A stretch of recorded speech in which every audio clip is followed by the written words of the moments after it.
My name is Jamie O'Hearn, member of the Board of Directors of the Pollard Memorial Library Foundation. We are thrilled and grateful to have you here to host our 10th annual Meet the Author Night, featuring award-winning author Barbara Shapiro. Established in 1994, the Pollard Memorial Library's foundation mission is to secure the additional funding necessary to ensure that the library achieves its goal of excellence in providing service to the citizens of the greater Lowell community through the next century. The foundation's goals are as follows: to provide support and maintenance to the Pollard Memorial Library, to provide funds and services which supplement but do not replace customary support of the library by the city, to engage in fundraising for the support of the library and its goals and activities. Before we begin, I'd like to take a moment to thank our sponsors whose continued generosity has made this event possible. Our platinum sponsors, Enterprise Bank, Nancy Donahue, George and Carol Duncan.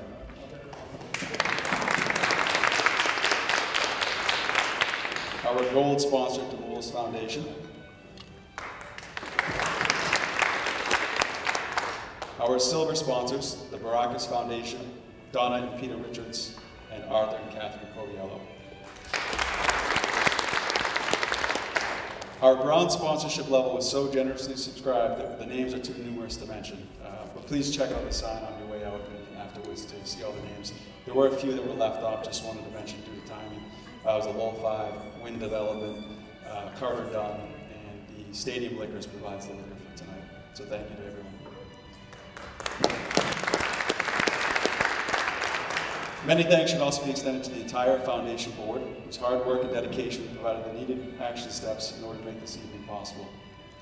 Also, mention should be made that there will be books on sale by our new neighbor, the Hypertext Cafe, that we saw on the mural list over here. Now I have the pleasure of introducing our guest of honor. Barbara Shapiro is the New York Times bestselling author of The Muralist, The Art Forger, The Safe Room, Blind Spot, See No Evil, Blameless, and Shattered Echoes. She's written 4 screenplays and the nonfiction book, The Big Squeeze. The Art Forger has been on many best-selling lists, including the New York Times, Boston Globe, LA Times, Minneapolis Star Tribune, Amazon, and Kindle, and has won many awards, including the 2013 New England Book Award for Fiction. She lives in Boston with her husband Dan and the dog Sagan. She's currently working on her 8th novel.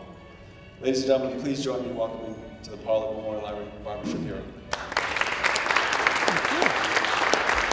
Thanks. I've been told I can't walk behind the speakers.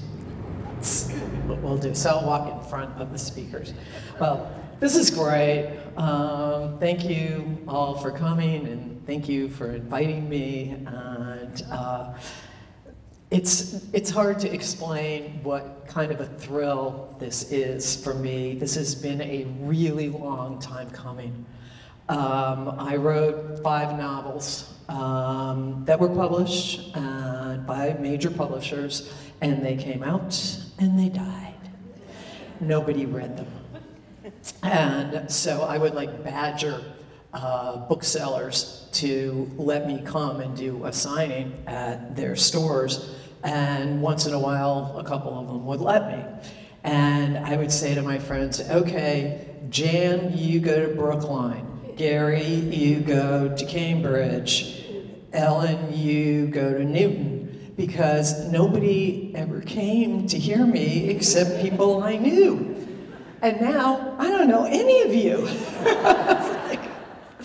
It's so cool. So I wrote these 5 books, and they were all psychological suspense. And, you know, nobody read them. So I thought, well, this isn't really a good idea. I should do something else. So I thought, well, I'll write something in a different genre. And I thought, well, maybe I'll write a book that's contemporary women's fiction, because I like to read contemporary women's fiction. And so I did. And then I took a couple of years and I wrote this book, and I thought it was really pretty good. I gave it to my agent. Guess I'm getting too close. I gave it to my agent, and she didn't think it was all that good at all. So I got another agent. And this agent took it to all of the major publishers in New York, and they all agreed with the first agent. In the drawer.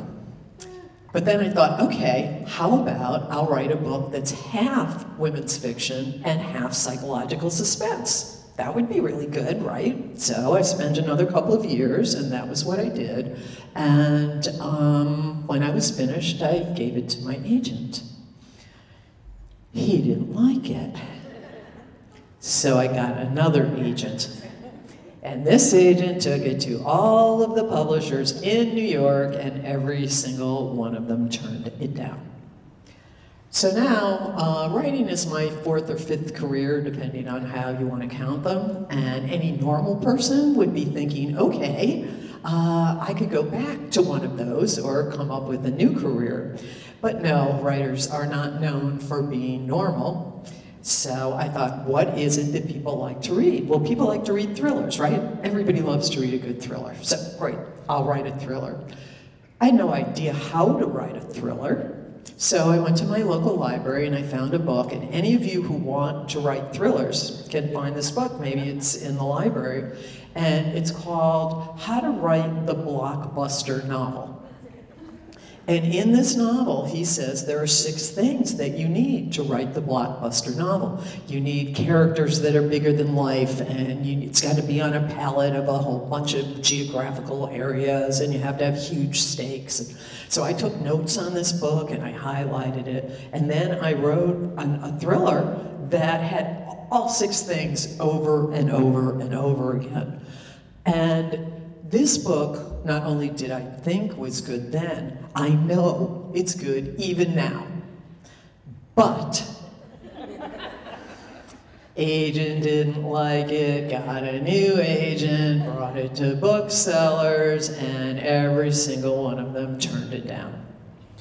So now it finally dawns on me, maybe I should come up with a new profession. So I came up with an idea of something that I wanted to do, even though I didn't want to do it. I only wanted to write novels. But I was going to do it because it just seemed like it was time. And so I'm talking with my husband one night at dinner and talking about my new idea. And he says, you don't want to do this. You just want to write another novel, which is exactly what I wanted to do. So I do I teach writing, and I always tell my students, you know, Virginia Woolf said that what a writer needs is a room of her own, and having a room of your own is great. I mean, I love my room of my own, it's fabulous. But what a writer really needs is a working spouse with benefits. And here, my working spouse with benefits is telling me to write another book. So I'd be a fool to start doing that job, right? So I'm like, okay, I guess I can do this. And then he says, why don't you forget about this genre stuff? Just write the book of your heart. So like, oh, this is really good. I don't have to do this job. I can write another novel. I'll write the book of my heart. But I had no idea what the book of my heart might be. Fortunately, I have a file, and I think that most novelists have a file like this. Mine is very cleverly named Novel Ideas. And in this file are postcards and photographs and magazine articles and newspaper articles and scribbles on napkins and about all the things that I thought perhaps I would write a novel about one day. So I flipped it open, and there was an article about Isabella Stewart Gardner. And I'd always thought she was just so incredibly cool. I don't know how many know all that much about her, but she lived at the end of the 19th and the beginning of the 20th century, and she was a feminist before the word was even coined. She was really, really rich and lived in Boston. And it's really interesting, women in those days, the wealthier you were, the more conscribed your life was. You really didn't have a whole lot of freedom to do this. But Belle, I call her Belle because she's my friend. That's what her friends called her. Belle just said, I'm not buying into this. I'm going to live my life the way I want to live it. And she became the first great American art collector, man or woman. And she built a Venetian palace in the Fenway of Boston, and she moved herself and all of her artwork's there. And when she died, it's called Fenway Court then, and when she died, it became the Isabella Stewart Gardner Museum. One of the most unique and fabulous museums you ever want to see. Anybody who hasn't been there, who lives in Lowell, has no excuse not to go, because it's just totally unique. So I thought, oh, well, okay, I'll write a book. I can write a book about Belle. Then I couldn't wrap my head around it, so I thought I need something else. So I went back to my file, and I saw an article about the largest art heist ever, which happened to happen at the Gardner Museum in 1990, where two men dressed as cops broke into the museum and stole, at the time, $500 million worth of artwork. I'm guessing it's got to be a lot more now. And as I assume all of you know, not a single piece of this has been found since. It's 26 years. Pretty incredible. So, but this seemed like a good topic for a book. And so I started writing, but it still wasn't enough. About this time, we had moved into the city of Boston. We live in the South End. We'd raised our kids in Lexington, and then they went to college, and we went back to the city. So I was walking distance to museums and galleries, and there's a whole lot of artists who live in the South End, and they have open studios and all this stuff. So I said, okay, maybe I'll write about the contemporary art stories in the South End. And then I stumbled on art forgery, and I just loved everything about art forgery. You know, like, who are these people who forge paintings, and why do they do it? How do they do it? And what happens to them when they get caught? Or, more interesting, what happens to them when they don't get caught? So I spent a couple of years writing the book of my heart. Actually, it was 3 years. I spent 3 years writing the book of my heart, and my writers group thought it was really good. I gave it to my mother, and she thought it was like the best thing I had ever written, so I knew I was ready. Brought it to my agent. She didn't like it. Or actually, it wasn't that she didn't like it. She said, it's good, it's a really good story, but it doesn't fit into a genre. And if it doesn't fit into a genre, she didn't know how to sell it to publishers. So I got another agent. And this agent knew it didn't fit into a genre, but she was willing to give it a try. And she took it to every large publisher in New York, and every single one of them turned it down. They said it didn't fit into a genre, and so they didn't know how to sell it to librarians and to booksellers. So you can only imagine how depressed I am, right? So I had these 5 books that nobody read. I've got 3 books in the drawer, and then this last one, the book of my heart, you know, is going nowhere. It's headed for the drawer with the rest of them. So, and I'm really pissed at my husband. You know, it's like, really? A book with no genre? This is a really good idea. And so I said to my agent, just go out and send this to any publisher. I don't care if we don't get it in advance. I don't care what it is. I really want to try every last way to get this book published. And the book ended up on the desk of an editor at Algonquin Books. And Algonquin has a very different MO than other publishers. So like Random House, these big publishers, they publish 200, 300, 400 books a month, every month. And this is why they need things to fit into a genre. So they can say, oh, here are 50 mysteries, here are 10 literary books, here's the sci-fi, the romance, whatever it is. But Algonquin only publishes 15 new titles a year. And so they weren't afraid of a book that didn't fit into a genre. They were willing to publish it. And damn, if they didn't make the book that nobody thought that they could sell into a New York Times bestseller. It was just like, so I was thrilled enough when the book got published. And then when this happened, it was like my entire life was, you know, I just didn't even know what to do with myself. And so all kinds of really good things happened. And one of them was that I didn't have to divorce my husband because suddenly it was a really good idea to write a book that wasn't in a genre. And then, so he had been my working spouse with benefits all these years.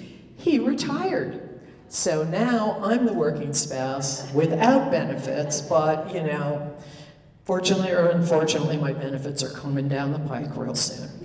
And then those books that were all dead, the 5 books that nobody read and they were out of print, now they're available because of the success of their youngest sibling. They're available as ebooks and paperbacks. And then I got a contract to write 2 more novels for Algonquin. So, you know, my life is, you know, just bliss. Except that now I had taken money for a book, and I had a deadline for a book, and I had no idea what I was going to write. So I started thinking about it, and I loved writing about art and the art forger. It was really fun, and I really liked the history part. So I thought, okay, how about I'll write another book that's got art and history in it. And I thought, well, what period of time do I want to write about? And I'd always been really fascinated by the Depression. My parents had grown up during the Depression, and I'd been hearing all these stories all of these years, and didn't know that much about it. You know, they say that a writer that you should write what you know. Well, if you've been keeping track, The Muralist is my 11th book, and I ran out of what I know about 10 and a half ago. So my way of doing it is I write about what I want to learn about. You know, The Muralist took me 4 years to write. And so for 4 years, you know, I need to be amused by this topic, otherwise I'm not going to write it. And so I was really interested in the Depression. So I thought, okay, I'll write about art and the Depression. And I started doing some research, and it turns out that when you put art and the Depression together, what you get is the WPA, Franklin Roosevelt's program to put the country to work during the Depression. And I had really just thought they were building, you know, libraries and civic buildings and highways and all this stuff. But there's an aspect of the WPA called the Federal Art Project, where the government hired artists and paid them a living wage to create art. They did paintings, they did sculptures, they did graphics, they did murals, and then the government would put all of this artwork up in all the buildings that they were building. And I was like stunned by this. The government is actually paying people to create art. This is really cool. So I wanted to learn more about that.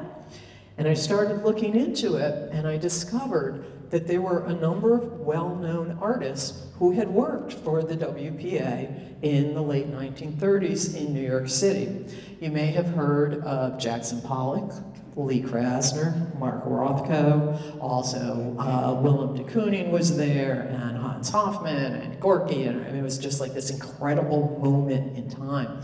And these artists were young, they were unknown, nobody knew that they were going to be Pollock and Krasner, and they were dirt poor, jumping in and out of bed with each other, and drinking and smoking pot, and creating what became the first great American school of art, abstract expressionism. It's the first school of art that we exported to Europe rather than importing a style of work here. So the government actually funded this. It's like stunning.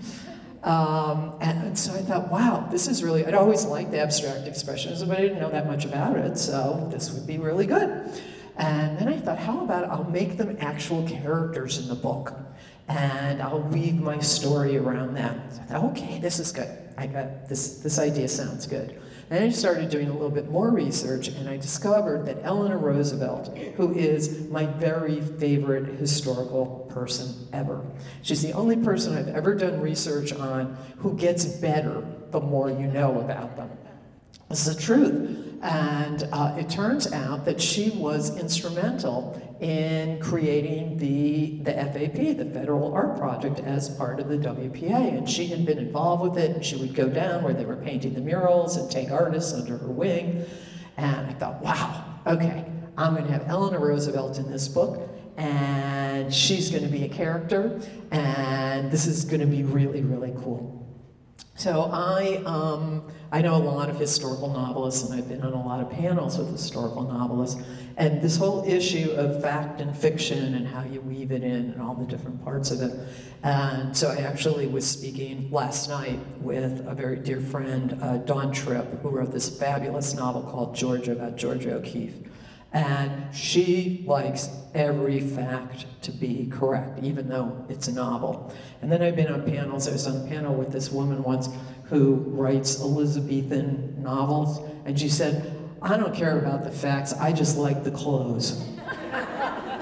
So I'm somewhere, you know, closer to Dawn, but definitely not there, because I don't want the truth to get in the way of a good story. Because that's what a novel is, it's a good story. So when I go to do my research, I'm researching, but I'm looking for the stories as much as the facts. And I discovered that Eleanor Roosevelt, at the end of her life, told her son that her greatest regret was that she had not convinced, actually she said forced Franklin to let in more refugees, European refugees, before World War II started. So I'm like, oh, this is really interesting. There's some interesting stories here. How come she couldn't convince him? You know, what was it that was going on at the time? Who were the people that stopped her? And I'm Jewish, and I have an uncle who was the sole survivor of his family. Everybody was wiped out in the Holocaust. And he came over here by himself as a young man, and it was, you know, total, you know, American success story, and he became a multi-millionaire. And so about 15 years ago, he hired a scholar, because he didn't know what had happened to his family, so he hired a scholar to figure out what happened to each branch and where they ended up and what it was. And then he took about 20 of us over to Europe and with the researcher, and we followed literally in the path of each one of the branches of the family. So we started in this little shtetl in Poland where he was born, and then we moved on to another shtetl where his mother's family had all been rounded up and all of the Jews were put in a barn and set on fire. And then we went on another road which ended up in Auschwitz where his mother, father, and youngest brother had all been killed. So it was, as you can imagine, it was just an incredibly powerful experience. And I'm a writer, you know, I wanted to write about it, but I didn't feel like I had the right. You know, this is my uncle by marriage, so it wasn't my family. And so many people had written this story that was so personal to them. And I just felt like it wasn't right. I just couldn't do it. So I put the idea aside. But when I read this about Eleanor, I thought, there's a story here that's a Holocaust story that doesn't take place in Europe, and it's, you know, and it's out of time. But it's an American story. It's a story about, you know, our failures. And I do have the right to write that story.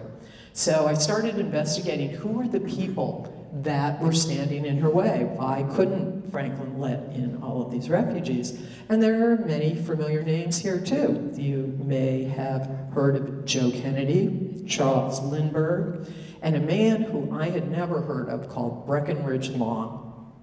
Breckinridge Long was Roosevelt's Assistant Secretary of State in charge of visas. And these visas, so visas were allotted by Congress, and all of these people in Europe were vetted over there. His job was just to match up the visas with the people. But he was an arch isolationist and a rabid anti-Semite. And we now know that he kept 200,000 refugees who had been vetted, who had actual visas from coming into this country. He just put impediments, and Franklin knew he was doing it. So I'm reading this and I'm going, I'm gonna get this guy. I'm gonna get him. Because people don't know about him. Somehow he flew under the radar, and so he stayed in the State Department. So I have a scene in the book where Eleanor is trying to talk Franklin into firing Breckinridge Long, and he didn't.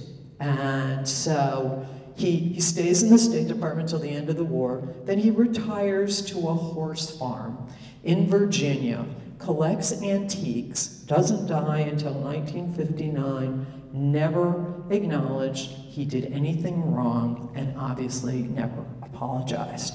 So like, he's gonna be the bad guy in this book, and everybody who reads this book is going to know about Breckenridge Long. So, I had my bad guy, I had all of these other people, I had this idea of what the story was going to be, but I had no idea what the story was.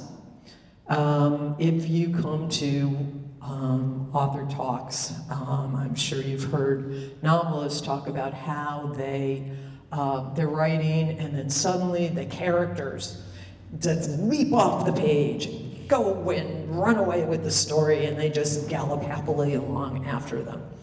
Well, this had never happened to me. But I thought, you know, I have all of these good ideas, I kind of know what the story is, maybe it will. So I spread all of my notes and all of my books all around, and I waited. And I waited.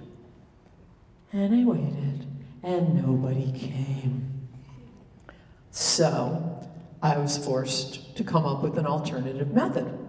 It so happens that I have a PhD in sociology because every novelist needs a PhD in sociology. It's a definite prereq. And one of my areas of specialization was statistics, which also is something that is not usually connected to novel writing. But I do use statistical techniques to write my novels. You probably don't know that every story follows a bell curve. Every plot, every subplot, every character arc, and this bell curve can be cut into 4 pieces, which then corresponds to the major plot points of each story. This then can be broken into 8, or 16, or 32. Or this is the way it works in the Shapiro method of novel writing, a method that I don't know that anybody else in the world uses. I also use bubblegrams to assess the relationships of all the different characters so that they meet in a place here, so that they can be together here, so they can do something here. I use spreadsheets to keep track of all the characters, which is actually very useful for the muralist because I had all of these real people who were in places and times, and then I had to put my fictional people around it. And I use tension charts. This is something that amuses my writers group and most of my writing buddies no end. Every time I write a scene, I assess it a numerical tension level. So if there isn't very much tension in a scene, it gets 0.25. If there's a medium amount, it gets 0.50, and then some of them get 0.75. Or you get the big 1-0, which is a major scene that corresponds back to those major plot points on the normal curve. And so this is my nutty way of doing this, but then I use a really, really sophisticated technique that I'm sure none of you are going to be able to understand because you're not statisticians, but I'll try. I use multicolored file cards. This is the key to my novels. So, for example, I had Eleanor, and I plotted out her story on my bell curve and broke it up into the 8, 12 different major plot points and put all of those on a yellow file card. Then I took Jackson Pollock and did the same and put his on a blue file card. Then I took Breckenridge Long and I wanted a black file card for him, but I didn't have a white pen, so I did the darkest purple file card I could find, and I plotted out his story, and I did this with all of the other ones. And I looked at them and realized that I needed the main character, had to work for the WPA. I wanted her to be a woman.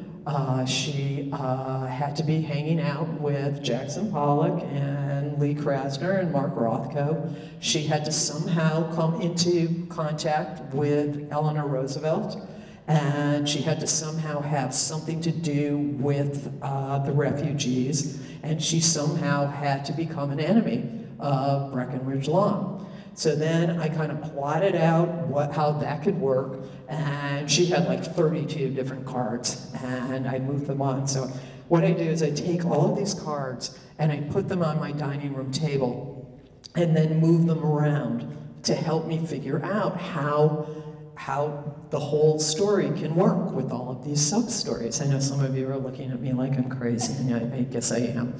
But it works for me. There's something about the tactile nature of it, of moving it around, that really helps. And then there's the visual aspects of the different colors. It just really, I don't know, I think it uses a different area of your brain or something, but it really helps me. But the biggest thing is that I don't like to cook. And this can take months of these file cards on my dining room table. And so I can't have any dinner parties. And, you know, my husband will pick up takeout and we'll eat it at the breakfast bar. So it actually works very well. So I finally got, you know, the cards to work. And I spent 3 years writing the story that would follow the cards and get all of these things in there and make Breckenridge Long a really bad guy and all of that stuff. And so, again, my writer's group thought it was really good. My mother really liked it. And so now I didn't have to give it to an agent because I already had a contract, so I gave it to my editor. And she wasn't all that happy with it. So I spent another year rewriting it with her until I heard the magic words, which are, "It's ready for production." This was actually after I heard probably the worst thing you can hear from your editor after working on a book for 3 years, when she said, "Maybe you should put this aside and do something else." But I decided I didn't want to, that this also was the book of my heart, and she worked with me, and she's really great. And we finally got to the part where it's in production. And the book came out, and you know, it's been really well received, and I've gotten some really nice affirmative feedback about, you know, the whole Holocaust stuff and how it relates today to the refugees. And so people have been telling me their stories. I get emails all the time.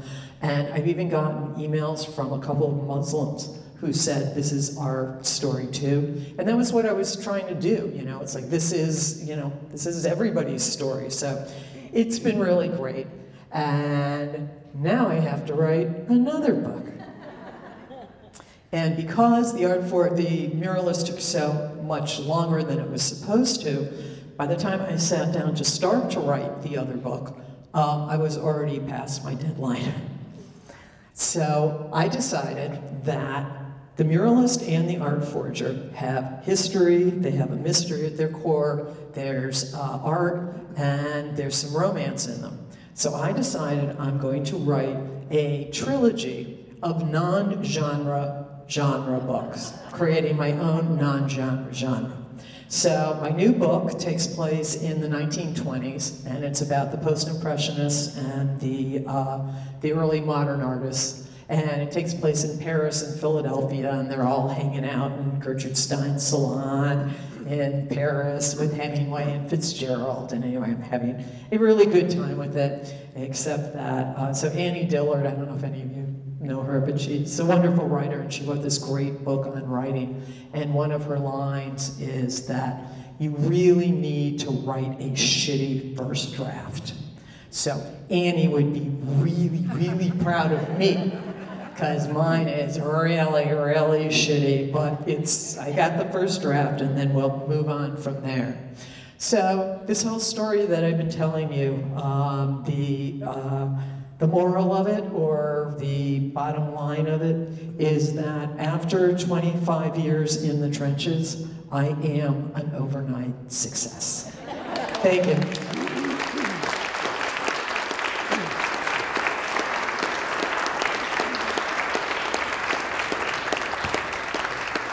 And I'd be glad to take questions.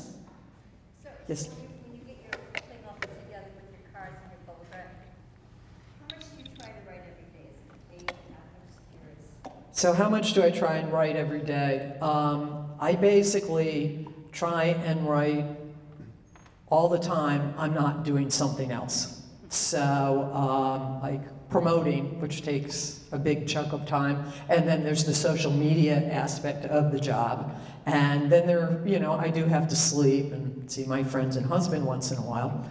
But other than that, I write. So like last week I had an event in the morning, and then I had an event at night, and I came home from the morning event and sat and wrote. But there are other aspects of writing, like the cards, that's also work, research is also work. So it is now my full-time job. And what could be better than staying home and making stuff up, It's not a bad way to go. Who else? Yes.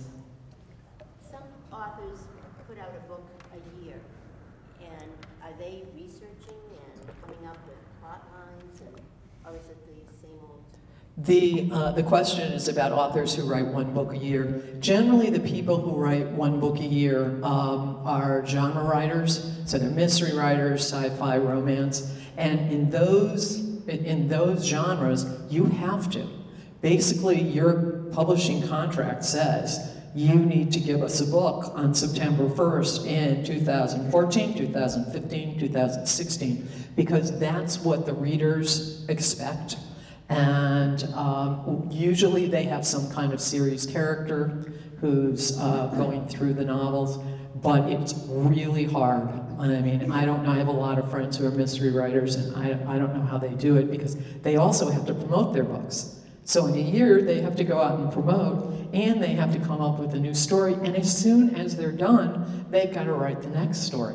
So they don't have time to do the research. They don't have time to, like my books are really complicated.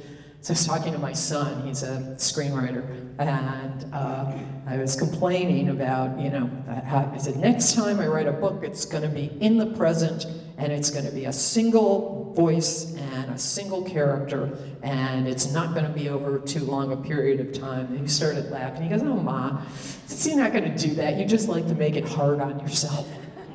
So that's why it takes me so long. Who else? Yes?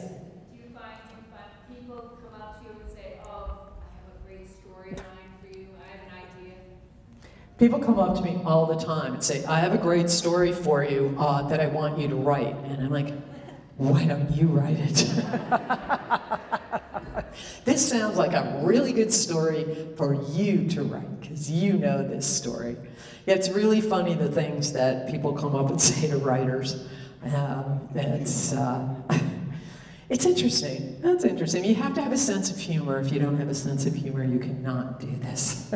Not at all. Yes? Who are some of your favorite authors? Who are some of my favorite authors? I actually don't have favorite authors as much as I have favorite books. So, like, I love Ann Tyler, but I didn't love her latest book, The Spool of Thread, but, like the Accidental Tourist was a tour de force. I loved Middlesex, Jeffrey Eugenides' book, but I didn't really like his next book. I just read something by Julia Alvarez that I didn't like as much as I liked some of her previous things. But I generally like, well-written, not too heavy books about, I like historical stuff. People ask me, how do I do all of this? How do I do it? And my answer is that I don't have any hobbies. This is what I do, and I read. That's my hobby. That's what I do. Do you have a question? How did you not get discouraged after the 5? People ask me this all the time, and I really don't have an answer except that I guess I'm a masochist. I had this great writers group, and they were very, very supportive, and that's kind of what we do, is support each other through this. My husband was fabulous, my friends were fabulous, and I kept getting what we call positive rejections. A positive rejection is where somebody says, you're a really good writer, but we can't do this. Oh, this story is really good, but we can't do this, blah, blah. And at one point I said, I just wish somebody would tell me I suck. You know, it's like, don't keep telling me I'm good, but I think that part of that also fed into it. And I know many people who have put in just as much time as I have and who are just as good, if not better writers, and it didn't happen to them. You know, the stars aligned, and I'm really happy that they did. Who else? Yes? Why did I use my initials on the cover of the book? So everybody thinks this is because we wanted to hide the fact that I was a woman, but that's not the reason. So those 5 books I told you about that nobody read, so they didn't sell very well. And the first thing that a librarian or a bookseller does when a new book comes out is they check the numbers, they check the sales figures, and that's how they decide how many copies of your next book to order. Barbara's sales figures did not look all that good, but BA didn't have any sales figures. So that's why we changed it, and it turned out to be a good idea. Those 5 books that were originally written under Barbara now are out under BA. Who else? Yes? So would you say that your editor has a good critique? Did you enjoy the critique? The critique of my editor, did I enjoy the critique? I don't know if enjoy is the right word. If you have a really good editor who you can work with, it is the greatest gift. It's the greatest gift. It takes time to establish that relationship. Because I've worked with the writers group my whole career, I'm pretty good at taking criticism. But what I've discovered is that generally, whether it's an editor or somebody in my writers group, about 1/3 of what they say is like, this is like so obvious, how could I not have noticed this? And another 1/3 is, oh, that's pretty interesting, and you know, I'll think about it. And another 1/3 is like, no way I'm ever doing that. So it's a give and take. My editor is very respectful. She never tells me what I have to do. But I know that we have the same goal, which is to make it the best book it can possibly be. And I just feel really lucky to have her. Really lucky. This side of the room's been very quiet. I am a teacher, you know, I could call on you. Nobody on this side of the room has a question? Somebody must. Hot. They're hopeless. Okay, this side of the room is better. Yes? Did you ever rotate back to any of your original agents? Any of my original agents?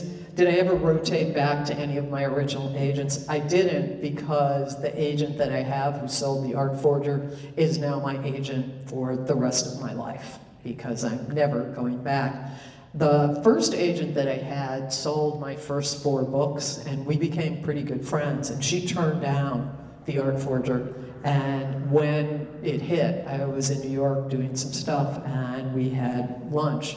And she said, it was really interesting. She said, you know, what happened with the Art Forger is the thing that agents hate the most, to turn down a bestseller. She said, but you taught me a really interesting lesson. She said, I was looking at these books with blinders, and I was thinking that a book had to be a certain way. And you taught me that it didn't. So she was very generous, but Anne's my woman now. Anybody else? Or, yes? How you handle rejection, like any message you have for the younger generation, like follow your instinct, like how you stick to your own instinct? So the question is how to handle rejection, and advice that I would have for people who are facing it. And, you know, and this isn't any career. I mean, the arts, it's really obvious. You have writing, painting, acting, dancing, all of that kind of stuff. But in any career, you're going to get some pushback to whatever it is. And I think that, you know, there was something in me all that time that just believed that, you know, crazy as it was, that I could do it. So this sounds trite, but I guess believe in yourself. And if you if you don't try, you're not going to get it. If you try, you may not, but you know that if you don't, it's definitely not going to happen. So, yes? Curious about your research. Did you travel for your research? See original sources, use the internet? So my research, how that all happened, I did, a combination of, I did a combination of everything from interviewing people. I had some artists who were really, really kind, and they let me come to their studios and sit and watch them and see how they painted and talk to them about their painting and how it all worked. And then after I wrote, I gave it to the artist to read to make sure that I got everything right. I do site visits. I went to for the muralist, I went to the Polly Krasner house out on Long Island, which was really cool. I read a lot of books. And also the internet is amazing. So I'm working on the muralist, and I come to a point and I need to know how much an artist makes in a day in 1939. And I Googled an artist working for the WPA, what did they make in 1939? And damned if it didn't come up. There it was. It's not always that easy, but it's just amazing. And when I first started writing, I did a lot of research up front. But as I've been progressing, I do less and less, and I do a lot of skimming and underlining and little stickies and notes and stuff, so that once I start writing, then I know where the information is. Because there's so much information, and you're probably not going to use 90% of it. So really, you still end up with way too much information. I'm an academic by training, and so I learned how to do research, and I'm very comfortable doing research. I'm sure there's some academics here, and if you're an academic, you know that when you do academic research, you have to go to every single last citation of anybody who's even breathed on your subject, and it's really tedious. But when you do research for a novel, you just research until you're not interested anymore, and then you make the rest of it up. So it's really good. It's really fun. And then I get to learn about all the things I want to know about. And it's cool. It's cool. Well, yes. Have you ever tried your hand at painting in your research?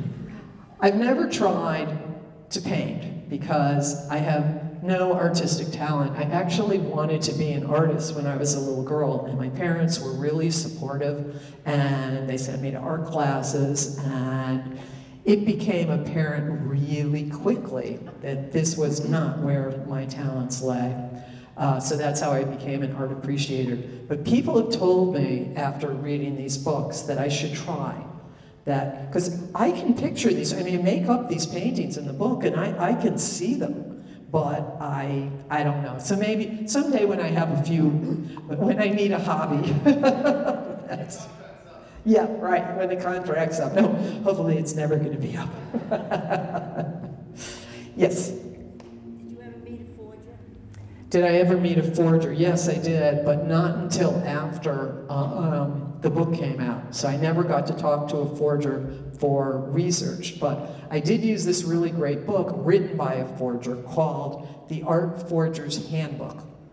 And half of the book is he's telling you how to paint a painting that looks like that mural, and then you can hang it in your wall. And the other half of the book was how to paint a painting that will fool the experts.